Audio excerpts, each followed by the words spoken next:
Hello guys, मैं राकेश आप सभी का स्वागत करता हूँ आज की इस नए वीडियो में। दोस्तों, आज हम कुछ प्रीवियस क्वेश्चन करवाने वाले हैं, वो भी यूपी पुलिस कांस्टेबल का जो 18 और 19 में वैकेंसी आया हुआ था, उसमें जितना क्वेश्चन नंबर सिस्टम से पूछा गया था, सारे क्वेश्चन हम लेके आए हुए हैं। सारे क्वेश्चन को आज हम बताने वाले हैं। ठीक है, देखिए आपके पास ज़्यादा भी समय बचा हुआ नहीं है, तो आप कोशिश करिएगा सिर्फ प्रीवियस क्वेश्चन को सॉल्व करके जाइए। ठीक है, क्योंकि उसमें हम कंसेप्ट भी देंगे और क्वेश्चन भी समझा देंगे। क्योंकि इसी टाइप से क्वेश्चन, अगर ये क्वेश्चन नहीं भी आएगा तो इस टाइप से ही क्वेश्चन आपसे पूछा जाएगा। तो कंसेप्ट भी दे देंगे, क्योंकि आपके पास ज़्यादा समय नहीं है कि आप पूरा उसका बेसिक से पूरा चैप्टर बाय चैप्टर पढ़िएगा, क्योंकि ज़्यादा समय आपके पास बचा हुआ नहीं है। अब इतना ही दिन के आपको सारा प्रीवियस क्वेश्चन को रिवाइज भी करना है। तो आज हम नंबर सिस्टम ख़त्म ही करवा देंगे। जितना क्वेश्चन नंबर सिस्टम में पूछा गया था, सारा क्वेश्चन को आज हम बता देंगे। ठीक है, उसके बाद कोई दूसरा टॉपिक उठा कर लेंगे, फिर उसका ख़त्म कर देंगे। ऐसे ख़त्म करते करते सारे सब्जेक्ट को, इस टॉपिक को ख़त्म कर देंगे। तो आज नंबर सिस्टम का ही कुछ क्वेश्चन लेके आए हुए हैं। ठीक, यहाँ पर देखिए पहला ही क्वेश्चन क्या क्या दिया हुआ है।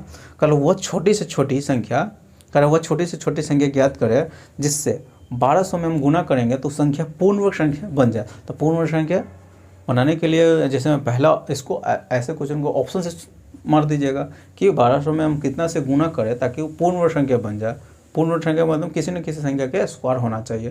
तो पहला ऑप्शन ले लेते, अगर 1200 में हम 2 से गुना करते तो 24 हो जाता। 2400 पूर्ण वर्ग संख्या नहीं है। अगर वही 3 से गुना कर देते तो 12 3 36 जो 60 के स्क्वायर होता है। तो यही क्या हो गया, ऑप्शन नंबर आपका बी ही हो जाएगा, नहीं 36 हो जाता है। तो 36 को 60 के स्क्वायर पूर्ण वर्ग संख्या वो है, तब ऑप्शन नंबर बी हो जाएगा। अगला क्वेश्चन देखिए, अगला क्वेश्चन क्या कर रहा है। अगला क्वेश्चन कर रहा है, निम्नलिखित में से कौन सा दो पूर्णांकों का न्यूनतम योग है जिसका दोनों पूर्णांकों का गुणनफल कितना दे दिया हुआ है, 64 है। कह रहा है निम्नलिखित में दो पूर्णांकों का न्यूनतम योग कितना है जिसका गुणनफल, यानी दोनों पूर्णांकों का गुणनफल कितना है, 64 के बराबर है। ठीक है, तो दो पूर्णांक यहाँ पर इसको बनाने वाला है सवाल है। दो को पूर्णांक मान लेते हैं, एगो ए है एगो बी है। दो को पूर्णांक मान लिए, दोनों का गुणनफल दे दिया हुआ था 64। तो दोनों पूर्णांकों को न्यूनतम योग पूछ रहा हुआ था। ठीक है, तो एगो संख्या अगर हम 1 मान के आएंगे तो दूसरा संख्या 64 लेना होगा। तो क्योंकि दोनों का गुणनफल 64 आना चाहिए और दोनों का योग कर रहा है, दोनों पूर्णांकों का योग तो अभी फिलहाल में 65 आ रहा है, जो हमको न्यूनतम योग बताना है। ठीक है, अगर इसको हम 2 लेके आते तो इसको 32 हो जाता। 32 दूना 64 के बराबर है, जोड़िएगा तभी भी 34 आ जाता है। अगर इसको हम 4 ले लेते तो ये कितना 64 ले, 16 चौका 64, तो इसको 16 लेना पड़ता है। जोड़िएगा तो 20 के बराबर आ रहा है। अगर इसको हम 8 ले रहे हैं तो इसको 8 लेना पड़ता है, तो 8 8 64 के बराबर है। जोड़िएगा तो 16 के बराबर आ जाएगा। तो न्यूनतम या उससे आगे आप नहीं बढ़ सकते, तो न्यूनतम योग कितना हो जाएगा, 16 हो जाएगा। समझ में आएगा, क्योंकि यहाँ पर देखिए हम यहाँ तक क्यों गए हैं, क्योंकि ज़्यादा का गैप था तो योग ज़्यादा आ रहा था। जैसे जैसे गैप कम होते गया योग सबसे कम हो गया, तो हम यहाँ तक पहुँचे। गैप अगर शून्य कर दिए, यहाँ पर शून्य हो रहा था, अगर गैप दोनों की संख्या को गैप में कितना का 0 का है, तो अगर वहाँ पर योग करिएगा, ठीक है, योग करिएगा तो सबसे कम हो जाता है। सबसे कम यहाँ पर बहुत सारा गैप था, यहाँ पर और कम, यहाँ पर एकदम शून्य होगा, तो यहाँ पर योग सबसे कम होगा। समझ में ही आ गया होगा। अगला क्वेश्चन देखिए, अगला क्वेश्चन क्या कर रहा है, कोई भारी सवाल नहीं था।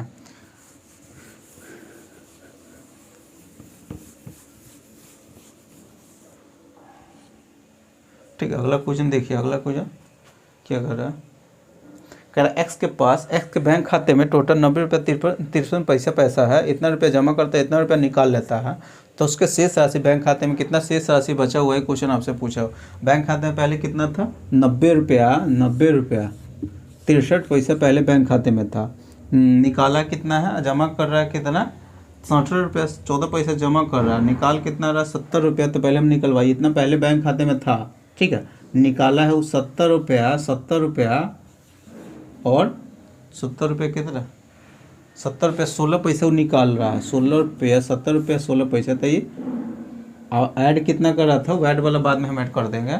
ठीक है, ऐड कितना, 67 रुपया 14 पैसा ऐड कर रहा है। यहीं से पहले निकाल लेते हैं, तो ये हो गया 20 रुपया उसके बैंक खाते में, थोड़ा सा मार्कर अति चल रहा है, 20 उसके बैंक खाते में। ठीक है, इतना पहले 70 घटा लेते हैं, कितना हो गया, यहाँ से घटाइएगा तो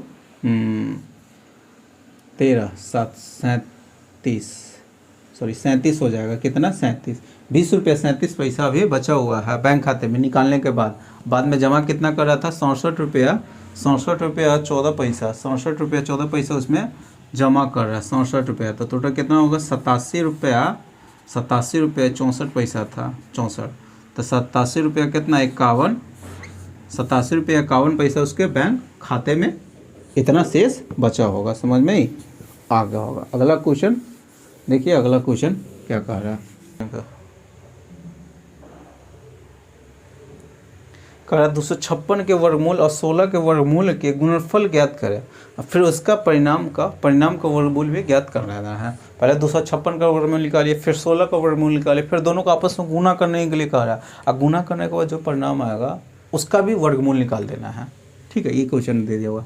तो पहले तो 256 है, तो 256 का क्या कीजिए वर्गमूल निकालिए। फिर 16 था, 16 का भी वर्गमूल निकालिए। 256 का वर्गमूल कितना होता है 16, 16 का वर्गमूल कितना होता है 4, दोनों का गुना करिएगा तो कितना 64, फिर इसका वर्गमूल निकालिएगा तो कितना 8। यही आपको क्या हो जाएगा आंसर हो जाएगा, यानी पूछा यही था। फिर वर्गमूल निकालिए, इसका वर्गमूल लेकर उसका, फिर दोनों का गुना करिए, फिर उसका वर्गमूल निकालिए, 8 आपका क्या हो जाएगा आंसर हो जाएगा। अगला क्वेश्चन देखिए, कह रहा एक 5 अंकों वाली संख्या इतना 247 x इतना दे दे 11, इस 44 से क्या विभाजित है, कौन सा अंक x के स्थान पर हो सकता है। 247 और x और कितना दे दे 247 x 8 दे दिया हुआ है। ये संख्या बोल दिया हुआ है किससे, 44 से क्या विभाजित, 44 से कट रहे का मतलब संख्या 11 से भी कट रहा होगा, 4 से भी कट रहा होगा, क्योंकि 40 से कटने का मतलब संख्या 44 का कोई नियम नहीं होता। 40 को आप हमेशा जब कोई संख्या दे दे उसको को प्राइम नंबर में तोड़ दीजिएगा। को प्राइम नंबर उसे कहा जाता है जिसका दोनों में कॉमन एक के अलावा कुछ ना हो, तो इसमें एक के अलावा कुछ कॉमन ना हो उस फैक्टर में तोड़ दीजिएगा। तो 11 चौक 44 हो गए, दोनों में एक के अलावा कुछ कॉमन हो रहा है, नहीं हो रहा था। अब इसी को तो जो संख्या 11 से और 4 से कटेगा, फिक्स है कोई संख्या 44 से भी कट जाएगा। तो पहले 11 वाला नियम लगा के चेक कर लेते हैं। 11 वाला क्या करते हैं, अल्टरनेट अंकों का योगफल करते हैं, फिर उसका अंतर करिएगा, अल्टरनेट अंकों का योगफल यहाँ पर करिएगा तो कितना होगा 9 7 16 17 हो गया, और माइनस करिएगा 4 और प्लस x, इसका अंतर या तो 0 आना चाहिए या 11 आना चाहिए या 11 का मल्टीपुल आना चाहिए। इसका अंतर हमेशा या तो 0 आ जाए 11 का मल्टीपुल में आ जाए कोई। तो अभी अंतर करिएगा तो यहाँ पर 0 के बराबर कभी भी नहीं हो सकता, क्योंकि बड़ा संख्या तो है छोटा संख्या। अगर x 9 लेके आते हैं यहाँ पर तो 13 ही होता है, तो कुछ से इस पर बच जाता है। कह दिया होता है 44 से कट रहा है तो 11 से भी नहीं कटना चाहिए। तो हम 11 के अगर बराबर कर देंगे तो 11 लाने के लिए इसको यहाँ पर कितना इसका मान लेना होगा 6, तो 6 4 से पहले तो x का मान कितना लेना होगा 2। तो ये आपका क्या हो जाएगा, x का मान ही क्या किया था पूछ दिया था, तो x का मान कितना हो जाएगा 2, आपका आंसर हो जाएगा। अगला क्वेश्चन देखिए, अगला क्वेश्चन क्या कह रहा है, कोई भारी सवाल नहीं था। अगला क्वेश्चन क्या कह रहा है,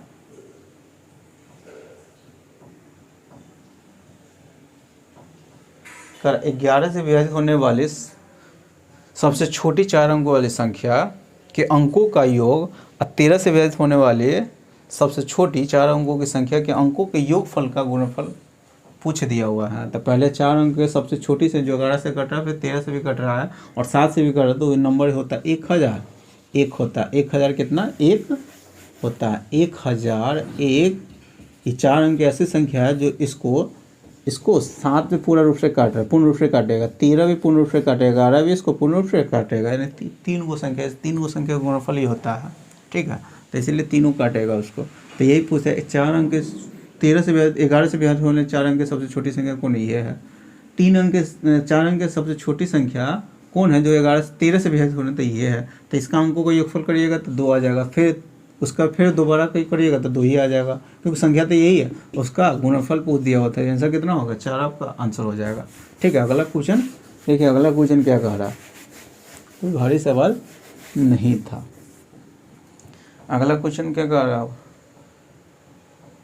है, एक्स के बैंक खाते में इतना रुपया की धनराशि है, इतना रुपया का जमा करने से और इतना रुपया निकासी के बाद शेष राशि कितना बचा हुआ है। तो उसके बैंक खाते में 86 रुपया 54 बैंक खाते में पहले से था। ठीक है, उसमें जमा करता है 53 रुपये 31 पैसा जमा करता है, वो 55 रुपया और निकालता है 84। पहले हम निकलवाइए लेते 84 रुपया और 33 पैसा वो निकालता है। ठीक है, निकालता है, जमा कितना कर रहा था 55 रुपया 31 पैसा, 55 रुपया 31 पैसा वो जमा कर रहा था। तो यहाँ से हम निकालिएगा तो यहाँ से कितना 2 रुपया कितना हो जाएगा 21 पैसा। यहाँ पर ऐड कर दीजिएगा, क्योंकि निकालने के बाद शेष राशि इतना बच गया हुआ है, इतना जमा करेगा तो ऐड करिएगा यहाँ पर, तो 97 रुपया और 52 पैसा, 97 रुपया 52 पैसा, उसके बैंक खाते में इतना रुपया शेष राशि रह जाएगा। तो यही क्वेश्चन आपसे पूछा हुआ, तो कोई भारी सवाल नहीं है। अगला क्वेश्चन देखिए, अगला क्वेश्चन क्या कह रहा है, कह रहा है 6561 का वर्गमूल करने पर प्राप्त संख्या को उसके वर्गमूल से विभाजित किया जाता है तो परिणाम रिजल्ट क्या होगा। ये क्वेश्चन आपसे पूछा। पहले 6561 दे दिया हुआ था, इसका क्या करना, आपको वर्गमूल निकाल लेते हैं। इसका वर्गमूल 6500 उल्टे लिख देते हैं, 6561 दे दिया हुआ था, इसका वर्गमूल निकाल लेते हैं। वर्गमूल कैसे निकाला जाता है, तो क्या कीजिएगा, इकाई अंक से पहले देखिएगा। इकाई अंक को जगह पे क्या एक है, तो एक किस संख्या के स्क्वायर करते तो एक आता है, तो एक के स्क्वायर करते तब एक आता है। एगो 9 के स्क्वायर करते तो एक आता है। तो इकाई अंक मालूम, जैसे इकाई अंक मालूम कर दिए, एक काट दीजिएगा, लास्ट के 2 डिजिट हमेशा काट दीजिएगा। अब इस संख्या को देखिए कि कौन परफेक्ट स्क्वायर नंबर के नज़दीक में ही आ रहा है। इसके जस्ट पीछे, आगे नहीं देखिएगा, जस्ट पीछे, इसके जस्ट पीछे कौन सा नंबर परफेक्ट स्क्वायर नंबर है, तो 64 है। और 64 किसका स्क्वायर होता है, तो 8 का स्क्वायर होता है। तो जिसका स्क्वायर होता है वो यहाँ पर लिख दीजिएगा, हो गया। इसी दोनों में से किसी न किसी संख्या की वर्ग है, वो कैसे पता लगा लीजिएगा। तो यहाँ से देख लिए, मान लेते हैं 81 न मान के थोड़ा देर के 80 मान के आते हैं, तो 80 के स्क्वायर करते तो 6400 के नज़दीक जा रहा है। इसको 89 नंबर के थोड़ा देर के 90 मान लेते हैं, तो 90 का स्क्वायर करते 9 नंबर 81 से बहुत 8100 हो जाता है, ठीक है। तो ये हमको 6400 के नज़दीक है, तो 64 के नज़दीक तो यही है। इसका वर्गमूल निकाल लिया था, कितना 81 हो गया। फिर 81 का भी क्या करना था, इसका वर्गमूल से इसमें भाग दे देना था, तब इसका रिजल्ट कितना होता है। ये क्वेश्चन आपसे पूछा था वर्गमूल में ना, ठीक है। संख्या को उसके वर्गमूल से विभाजित किया जाता है तो परिणाम रिजल्ट कितना होगा, तो सी के परिणाम, इसका वर्गमूल तो निकाले दिया है, फिर इसका इसी के वर्गमूल से भाग दीजिएगा तो कितना 9 आ जाएगा। यही आपका क्या हो जाएगा, आंसर हो जाएगा। अगला क्वेश्चन देखिए, अगला क्वेश्चन क्या कह रहा है, कोई भारी सवाल नहीं था। अगला क्वेश्चन कह रहा है 13 से विभाजित होने वाली सबसे छोटी 3 अंक वाली संख्या को 16 से विभाजित किया जाता है तो शेषफल कितना होगा। ये क्वेश्चन पूछा हुआ है। 13 से विभाजित होने वाली सबसे छोटी संख्या 3 अंक में कौन होता है, तो 104 होता है। इसमें हम भाग लगाना था 16 से, तो 16 से भाग लगाकर 196 में शेषफल कितना बचेगा, 8 आपका आंसर हो जाएगा। ये कोई भारी सवाल नहीं था, एकदम इजी क्वेश्चन पूछ दिया था। अगला क्वेश्चन देखिए, अगला क्वेश्चन क्या,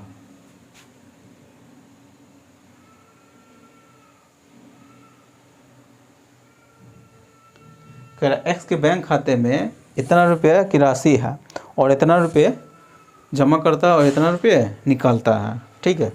तो अब 5 रुपया में एक टॉफ़ी खरीदता है, तो टोटल 600 बैंक खाते में बचा होगा, उस रुपया से वो कितना टॉफ़ी खरीदेगा, ये क्वेश्चन पूछा हुआ। उसके बैंक खाते में पहले कितना था, 182 पैसा, 100 रुपया 82 पैसा बैंक खाते में पहले था। फिर जमा कितना किया है, 74 रुपया 35 पैसा, 74 रुपया 35 पैसा वो जमा किया है, इतना ऐड कर रहा है। निकाल फिर कितना रहा है उसमें से, 50 रुपया 70 पैसा, 50 रुपया 17 पैसा निकाल रहा है, ठीक है। निकाल ही लेगा, जितना में जमा करते हैं निकाल लेते हैं, पहले हम निकलवाइए लेते हैं यहीं से। तो यहाँ से करिएगा तो कितना हो गया, ये 24 रुपया 18 पैसा, यहाँ से घटाइएगा तो 18 पैसा आ जाएगा।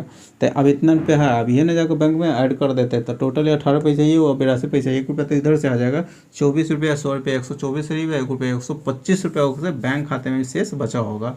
और एगो टॉफ़ी का दाम, एगो टॉफ़ी खरीदता 5 रुपये, टोटल बैंक खाते में इतना रुपया उसके पास बचा हुआ है, तो कितना टॉफ़ी खरीद सकता है, तो कितना भाग लगाइएगा, तो 25 को टॉफ़ी खरीद सकता है। तो ये पूछा हुआ था शेष राशि से कितना टॉफ़ी खरीद सकता है, ठीक है। तो कितना 25 को टॉफ़ी क्या कर सकता है, खरीद सकता है। अगला क्वेश्चन देखिए, अगला क्वेश्चन क्या कह रहा है,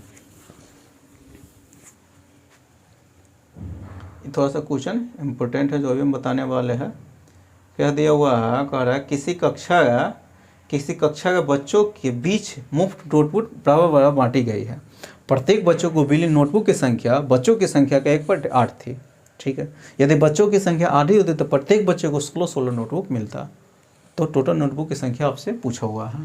तो यहाँ पर हम मान लेते बच्चों की संख्या x है, बच्चों की संख्या क्या है, x है, तो बोल दिया तो प्रत्येक बच्चों की संख्या का 1/8 नोटबुक मिल रहा था। प्रत्येक बच्चों की संख्या x है, उसका 1/8वां भाग प्रत्येक बच्चों को नोटबुक मिल रहा है। तो ये प्रत्येक बच्चों को नोटबुक मिल रहा है वो निकला हुआ। बच्चों की संख्या टोटल x माने हुए हैं, ठीक है, बच्चों की संख्या टोटल x, नोटबुक की संख्या प्रत्येक बच्चों को इतना नोटबुक मिल रहा है। अगर हम टोटल नोटबुक की संख्या अगर निकालना चाहते हैं, टोटल नोटबुक की संख्या, तो एक बच्चा को इतना नोटबुक मिल रहा है, बच्चा टोटल इतना है, तो प्रत्येक बच्चे को इतना मिल रहा है, तो बच्चा टोटल इतना है, तो नोटबुक की संख्या x गुना करिएगा तो टोटल नोटबुक की संख्या निकल गया। यानी आपको इसी का मान निकालना है। किसका मान निकालना है? इसका मान निकालना है। फिर आगे दो दिया हुआ, अगला स्टेप में बोल दिया हुआ, यदि बच्चों की संख्या आधी होती तो प्रत्येक बच्चों को भी 16 नोटबुक मिलता। तो देखिए बच्चों नोटबुक तो पहले भी उतना ही है क्लास में, अभी भी नोटबुक संख्या उतना ही होगा, लेकिन बच्चों की संख्या जैसे आधा करेंगे तो प्रत्येक बच्चे को जो जितना मान लेते हैं नोटबुक मिलता था उससे दुगुना नोटबुक मिलने लग जाएगा, क्योंकि बच्चा आधा खत्म हो गया, चला गया, तो आधा बचा हुआ, तो पहले पर जितना नोटबुक उससे दुगुना नोटबुक सबको मिलेगा। तो दुगुना पहले नोटबुक कितना मिलता था, अब दुगुना मिलने लग जाएगा जब आधा बच्चा हो जाएगा तो प्रत्येक बच्चों को अब इतना नोटबुक मिलेगा, लेकिन बच्चों की संख्या को अभी मिल कितना रहा था, 16 मिल रहा था। तो काटिएगा तो 4 4 16 चौका 64, x का मान 64 आ जाएगा। यानी अभी बच्चों की संख्या अगर पूछता तो 64 हो जाता, लेकिन हमसे क्या पूछा, प्रत्येक नोटबुक बांटी गई नोटबुक की संख्या पूछा हुआ था। तो यहाँ पर रखिएगा 64 और 64/8, 8 64, 5 64 का, ये 8 के स्क्वायर होता है, ये 8 होता है, तो गुना कर 8 के क्यू है, 8 के क्यू 500, 12 के बराबर होता है। यानी प्रत्येक टोटल नोटबुक की संख्या कितना बांटी गई थी नोटबुक, तो वो कितना 512 आपका क्या हो जाएगा, आंसर हो जाएगा। अगला क्वेश्चन देखिए, अगला क्वेश्चन क्या कह रहा,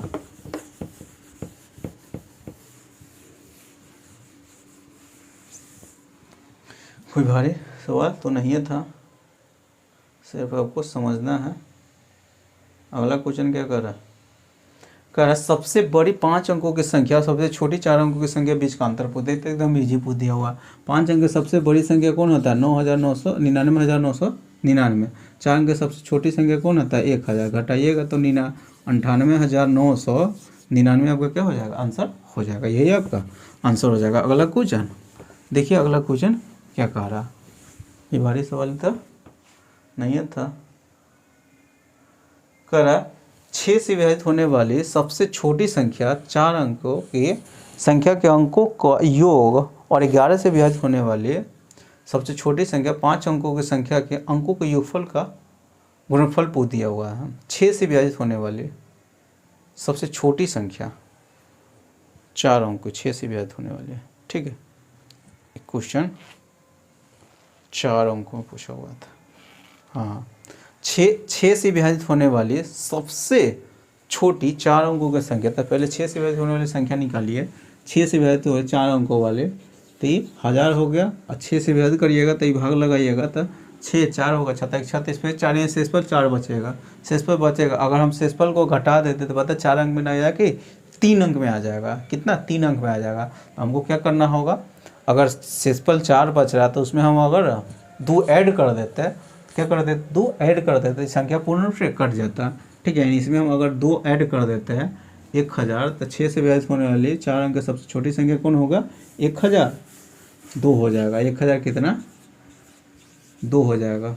4 के 5 अंकों में पूछा हुआ था, 6 से विभाजित होने वाली 4 अंकों में, ठीक है, और 11 से विभाजित होने वाले 5 अंकों में, 11 से विभाजित होने वाले, ठीक है, 5 अंक। यहाँ पर हम 4 को 0 1 5 अंक ले लेते हैं। इसमें भाग लगा 99 यानी शेषफल यहाँ पर 1 बचेगा। कितना बचेगा, 1 बचेगा। तो शेषफल 1 बचेगा, तो आप क्या करना होगा, आपको या तो 1 घटा दीजिए, तो 1 जैसे घटाया तो 5 अंक सीधे 4 अंक में आ जाएगा, या तो 1 घटाया तो 1 शेषफल बचा। अगर 10 और ऐड कर देते, 1 मतलब और लग जाता, तो 10 ऐड कर देते हैं, ठीक है, तो 5 अंक में आ जाता। तो कितना, 10 और 10 यानी 10,000, 10 हो जाएगा। तो 5 अंक में सबसे छोटी संख्या जो 11 से कट रहा है, 4 अंक में सबसे छोटी संख्या जो 2 से कट रहा है। इसका अंकों का योगफल करिएगा तो 3, इसका अंकों का योगफल करिएगा तो 2, तो दोनों को आपस में क्या कर देना था, गुना कर देना था। यही आपका क्या हो जाएगा, आंसर हो जाएगा। समझ में आ गया होगा। अगला क्वेश्चन देखिए, अगला क्वेश्चन क्या कह रहा है, नीचे दिए गए संख्याओं में से कौन सी संख्या 24 से विभाजित है। 4 को ऑप्शन दे दिया, कौन सी संख्या 24 से विभाजित है, ठीक है। 4 को ऑप्शन कौन कौन है, 14,744, 14,744, दूसरा ऑप्शन दे दिया हुआ है 28,856, 28,856। तीसरा ऑप्शन दे दिया हुआ है 43,976।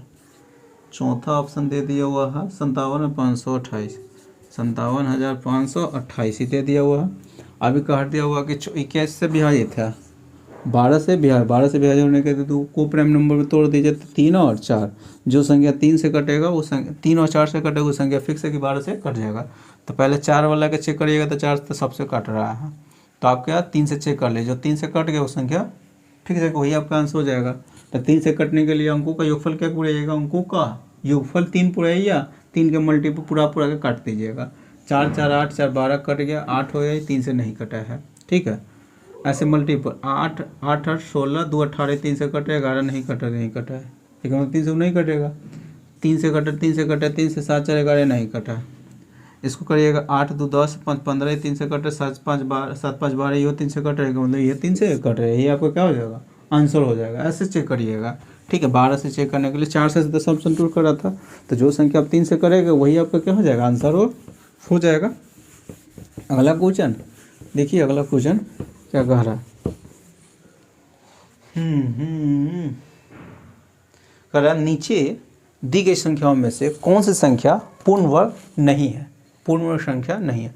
तो किसी भी संख्या के स्क्वायर करिएगा, ठीक है, उसका कभी भी यूनिट डिजिट से ऐसे ऑप्शन में मारिएगा, किसी भी संख्या का स्क्वायर करिए, उसका इकाई के स्थान पर यूनिट डिजिट कभी ना 2 आता है, ना 3 आता है, ना 7 आता है। 4 को डिजिट याद कर लीजिएगा, किसी भी संख्या का स्क्वायर करिएगा तो चारों डिजिट में से कुछ भी इकाई के स्थान पर नहीं आएगा, तो आपका आंसर कितना हो जाएगा। पहला ही ऑप्शन हो रहा है जिसके स्थान पर क्या दे दिया हुआ था, 3 दे दिया हुआ था, तो यह क्वेश्चन पूछ दिया हुआ था निम्नलिखित में कौन पूर्ण संख्या नहीं है, तो पहले ही आपको ऑप्शन हो जाएगा, क्योंकि इकाई के स्थान पर कितना दे दिया हुआ, 3 दे दिया हुआ, समझ में ही आ गया होगा। अगला क्वेश्चन देखिए, कह रहा है नीचे दी गई कौन सी संख्या 12 से पूर्ण विभाजित है, 12 से पूर्णतः विभाजित है, ठीक है। 12 से कटने के लिए संख्या किससे कटना होगा, वही इसको आप बनाइए, इसको क्योंकि अब जस्ट ऐसा ही क्वेश्चन को हम बनाया है। 12 से कटने के लिए संख्या किससे, 3 से कटना चाहिए, और किससे कटना चाहिए, 4 से कटना चाहिए, ठीक है। और इसका भी आंसर आप लिख दीजिए, 3 से चेक करके आप क्या, इसका आंसर आप बताइएगा, इसका आंसर क्या होगा, जस्ट ऐसा क्वेश्चन बताया हुआ था। अगला क्वेश्चन देखिए, निम्नलिखित में से कौन सी संख्या भाज्य संख्या नहीं है। भाज्य संख्या किसे कहा जाता है तो मालूम होगा, वैसी संख्या जिसका कम से कम 3 गो गुणनखंड, 3 से अधिक कितना भी हो, लेकिन कम से कम कितना गुणनखंड, 3 गो गुणनखंड, उसी को क्या कहा जाता है, भाज्य संख्या कहा जाता है। कौन सी संख्या, भाज्य संख्या कहा जाता है, कम से कम 3 गो गुणनखंड होना चाहिए। तो कौन सा कहाँ से स्टार्ट होता है, 4 से, 4 हो गया, 6 हो गया, 8 हो गया, 9 हो गया, 10 हो गया, 12 हो गया, ये सब भाज्य संख्या होगा। अभाज्य में कौन आ जाता है, तो वैसे संख्या जो स्वयं से और 1 से कटे उसे अभाज्य संख्या कहा जाते हैं, प्राइम नंबर उसको कहा जाता है, ठीक है। तो ये बोलते हैं कौन भाज्य संख्या नहीं है, ठीक है। अब भाज्य संख्या नहीं कि अभाज्य पूछना चाह रहा है, तो पहले ही ऑप्शन में लेके आ रहा है कि वो कितना है, 133 है पहला, दूसरा ऑप्शन में 443 है, और 33 है, 533 है, फिर 833। देखिए ये किससे कट रहा है, तो ये 7 से ही कट जाता है। 7 से क्या होता है, तो 7 से कट जाते भाज्य संख्या ही, कोई भी संख्या किसी से कट गया तो उसमें भाज्य संख्या वो है, भाज्य संख्या ये है, हमको भाज्य संख्या नहीं है वो निकालना, ये भाज्य संख्या है, इहो कट रहा है 13 से, 13 चौका 52, 13 से ही कट रहा है, इहो भाज्य संख्या है, इहो 7 से कट रहा है, इहो भाज्य संख्या है, हमसे अब भाज्य संख्या नहीं है वो पूछा हुआ है, तो एक ऑप्शन बचा हुआ, तो यही आपका क्या हो जाएगा, ऑप्शन नंबर बी हो जाएगा, समझ में आ गया होगा। अगला क्वेश्चन देखिए, अगला क्वेश्चन क्या कह रहा है, निम्न में से कौन अभाज्य, आप बोलिए अभाज्य संख्या नहीं है, वहाँ पर भाज्य संख्या नहीं है, यहाँ पर अभाज्य संख्या नहीं है। तो अभाज्य संख्या नहीं का मतलब एगो नंबर याद कर लीजिए, वो 1001 एक ऐसा नंबर है जो 3 गो संख्या का गुणनफल होता है। कौन कौन, 1001 3 गो संख्या कौन कौन से गुणनफल होते हैं, किन कौन संख्या का, 7 11 और 13, तीनों को गुना करिएगा तो 1001 के क्या होता है, बराबर होता है। तो यही क्या होगा, 1001 क्या है, भाज्य अभाज्य संख्या नहीं, देखने से लग रहा है कि अभाज्य है, लेकिन 1001 अभाज्य संख्या नहीं होता, वो भाज्य संख्या उसका 3 फैक्टर होता है, कौन, 7, 11 और 13। समझ में आ गया हो? तो ये आपका क्या हो जाएगा, आंसर हो जाएगा। अगला क्वेश्चन देखिए, कारण नीचे दिए गए संख्याओं में से कौन सी संख्या वर्ग संख्या नहीं है, ठीक है, परफेक्ट स्क्वायर नंबर नहीं है। तो सबके लास्ट में देख रहे 25 है, और 25 किसी संख्या का स्क्वायर कब स्क्वायर करते हैं, तो जिस संख्या के लास्ट में अगर 5 रहता है तो उसी का स्क्वायर करते हैं ना, तो लास्ट में 25 आता है। जैसे 65 के स्क्वायर करिए, 65 के स्क्वायर करिएगा तो कितना, 5 के स्क्वायर लास्ट में 25 आएगा ही। इसको क्या कीजिएगा आप, इसको जस्ट आगे वाले संख्या में गुना करिएगा, 6 सत्ते कितना, 42 हो जाएगा। जैसे में 25 का स्क्वायर निकालना है तो क्या कीजिएगा, यहाँ पर 5 के स्क्वायर लास्ट में हमेशा 25 आएगा ही। 2 के जस्ट आगे वाला संख्या कौन होता है, 3 होता है, तो 2 से 3 में गुना करिएगा 6। जैसे में 45 के स्क्वायर निकालना है, 45 के स्क्वायर निकालना है तो 5 के स्क्वायर 25 तो आएगा ही। ये 4 के जस्ट अगले संख्या कौन होता है, 5 होता है, तो 4 5 20, यानी 5 ये 25 को छोड़कर ये जो संख्या रहता है वो लगातार 2 संख्या का गुणनफल रहता है। लगातार 2 संख्या क्या रहता है, गुणनफल रहता है लगातार। तो पहला ऑप्शन में कितना, 56 है, 25 को छोड़ दीजिएगा। पहला ऑप्शन में 56 है, 56 7 8 56, ये पूर्ण संख्या होगा। 72 है, 72 को 8 9 72 पूर्ण संख्या होगा। 36 है, 36 को 2 संख्या के रूप में तो लगातार 2 संख्या गुणनफल के रूप में नहीं तोड़ सकता है। 36 को सिर्फ 36 गुने 6 कर सकता है, ठीक है। तो यही हो गया था 3625 पूर्ण संख्या नहीं। आगे चलकर 90 है वो, क्योंकि 9 दही के 90 आ जाता है, तो पूर्ण संख्या है। अगला क्वेश्चन है इसी तरह से, अगला भी क्वेश्चन है, ठीक है। उसका नीचे दिए गए संख्याओं में से कौन सी संख्या वर्ग संख्या नहीं है, यानी पूर्ण संख्या नहीं है, ठीक है। तो ये भी वही हो जाएगा। पहला ऑप्शन लीजिए तो 12 है, 25 को छोड़ के 12 लीजिएगा तो 3 चौका 12, लगातार 2 संख्या का गुणनफल है, ये पूर्ण संख्या ही है। 20 है तो 4 5 22, ये परफेक्ट स्क्वायर नंबर है। 2525 है, परफेक्ट स्क्वायर नंबर नहीं है, क्योंकि उस शुरू वाला लास्ट के 25 को छोड़ के ये वाला 25 को तोड़िए, 2 गुणनखंड तोड़ सकते हैं लगातार, तो सिर्फ 5 गुने 5 है, तो यही क्या परफेक्ट स्क्वायर नंबर ही नहीं होगा। तो ये आपका क्या हो जाएगा, आंसर हो जाएगा। तो फिलहाल में जितना क्वेश्चन पूछा गया था नंबर सिस्टम का, सारा क्वेश्चन हम प्रैक्टिस करवा दिए, और कल कोई दूसरा टॉपिक स्टार्ट करेंगे। तो फिलहाल में आज हम यहीं तक रखते हैं। अगर वीडियो अच्छा लगा हो तो वीडियो को लाइक कर दीजिएगा, अपने दोस्तों का वीडियो को जरूर शेयर कर दीजिएगा, और अभी तक चैनल को सब्सक्राइब नहीं किया तो चैनल को सब्सक्राइब कर लीजिएगा, साथ में बेल आइकन को प्रेस कर दीजिएगा। इससे क्या होगा, मैं जितने वीडियो अपलोड करूँ सारे वीडियो नोटिफिकेशन आपको मिलता रहेगा, ठीक है। तो चलिए फिर मिलते हैं नेक्स्ट वीडियो में।